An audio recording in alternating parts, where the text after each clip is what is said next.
वर्ष झालेले आहे आम्ही हे लढा सुरू केलं होतं आणि या 3 वर्षामध्ये जे छोटे ठेवीदार होते ज्यांचे 10,000 रुपये 25,000 रुपये 50,000 रुपयेपर्यंत होते पैसे, ते अनेक लोकांना म्हणजे हजारोंच्या संख्येने लोकांना त्यांचे पैसे परत मिळालेले आहे.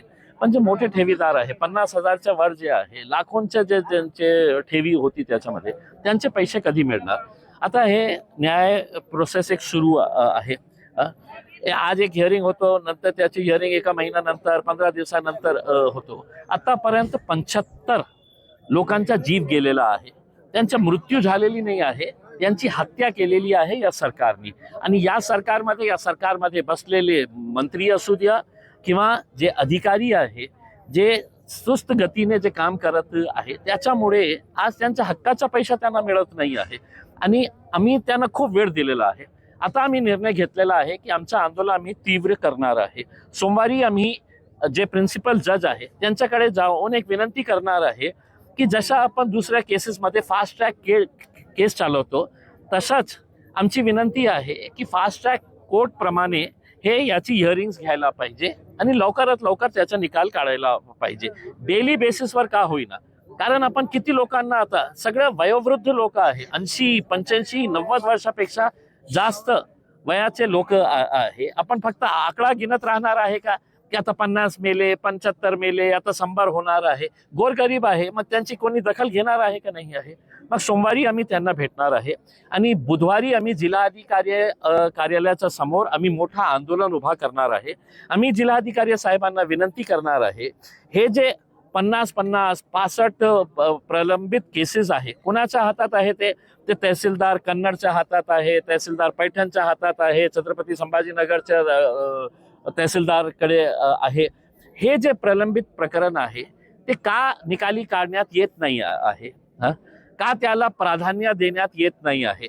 मग जेव्हा कोणाची प्रॉपर्टी सीज करायला जायचे आहे तर पोलीस म्हणतो की आम्ही तुम्हाला सिक्युरिटी देऊ शकत नाही आहे. काय सिक्युरिटी फक्त मोठ्या लोकांसाठी आहे, मंत्र्यांच्या मागे गाडी लावण्यासाठी आहे, हे गोरगरिबांसाठी नाही आहे का?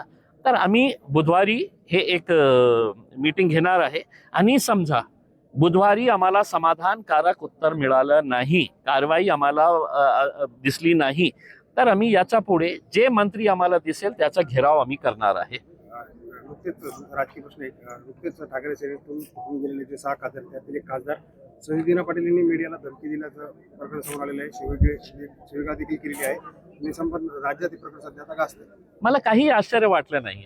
एका निवडून आलेला खासदार जेव्हा ओपनली कॅमेऱ्याच्या समोर धमकी देतो, कॅमेऱ्याच्या समोर हे म्हणतो की मी काय आहे, मी किती दादा आहे, मी किती हत्या केलेली आहे, मी कुणालाही अस्पताल किंवा कब्रस्तान मध्ये पाठवू शकतो, अशा प्रकारच्या भाषा वापरणारे जे लोक आहे आज सत्तामध्ये बसलेले आहे आणि त्यांना कुठल्याही प्रकारची भीती वाटत नाही आहे. या कारणाने की कारण त्यांचे जे मायबाप आहे ते सुद्धा ही क्रिमिनल ऍक्टिव्हिटीज मुळे ही पुढे आलेले आहे. तर बोलते नहीं क्या, जैसा ये है तो नीचे वाली फसल भी वैसी ही उगी है उनकी.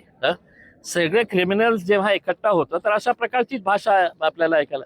हे प्रश्न तुम्ही मला विचारण्याच्या ऐवजी तुम्ही या महाराष्ट्र राज्याचे मुख्यमंत्री ज्यांच्या हातात गृह मंत्रालय आहे, पोलिसांचे वरिष्ठ अधिकारी, यांना विचारा की आज अशा प्रकारची भाषा इम्तियाज जलीलने वापरली असती तर पोलीस आत्ता माझ्याकडे आली असती आणि मला गाडीमध्ये बसवून मला जेलमध्ये पाठवली असती. मग नियम सगळ्यांसाठी वेगळा आहे का?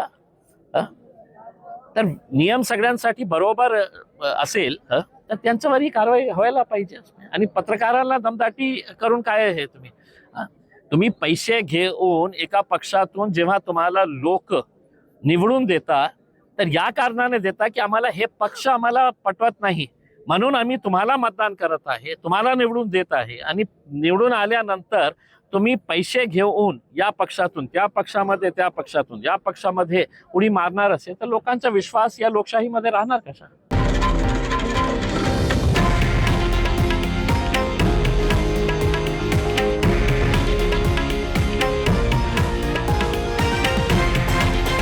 हे आहे देशातील नंबर 1 न्यूज नेटवर्क आणि आपण पाहत आहात TV9 मराठी, एकमेव.